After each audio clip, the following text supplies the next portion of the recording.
switching the play out of midfield. The objective for this session for the primary team is to teach them why we switch the play, when to switch the play, how to switch the play, and where to switch the play.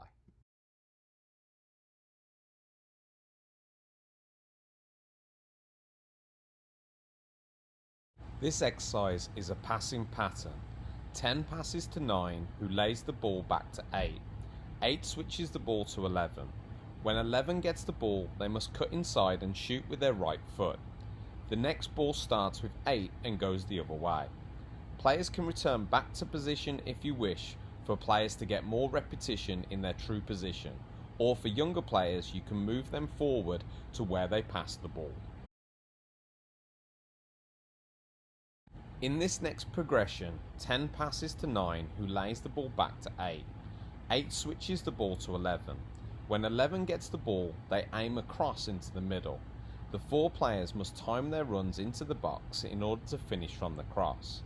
Players can return back to position if you wish, for players to get more repetition in their true position, or for younger players you can move forward where you pass the ball.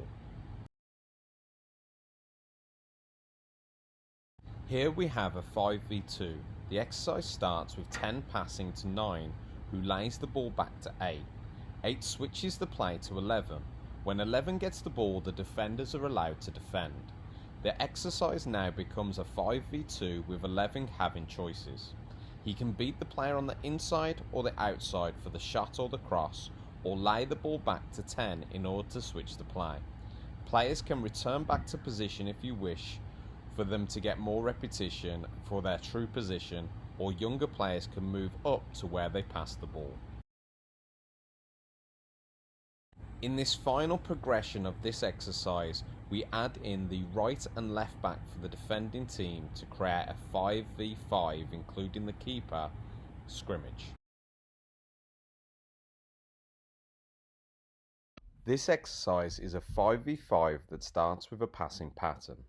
Once the pattern is complete and the ball goes to the wide areas, the game can begin. In this exercise, we are encouraging centre midfielders to know when to offer depth and height in order to switch play. We are looking at fullbacks knowing when to provide depth and come infield, and when to offer width and height with overlapping runs to isolate the opposition's fullbacks.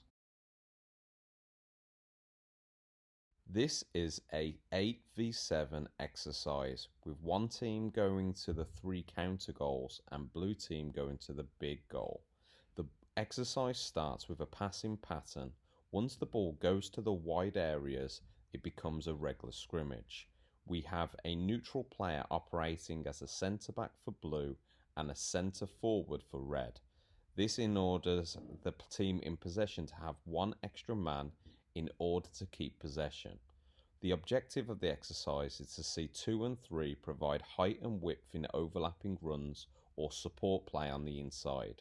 We are looking for 10 and 8 to provide depth behind the ball when the ball is on their side of the field in order to switch the play.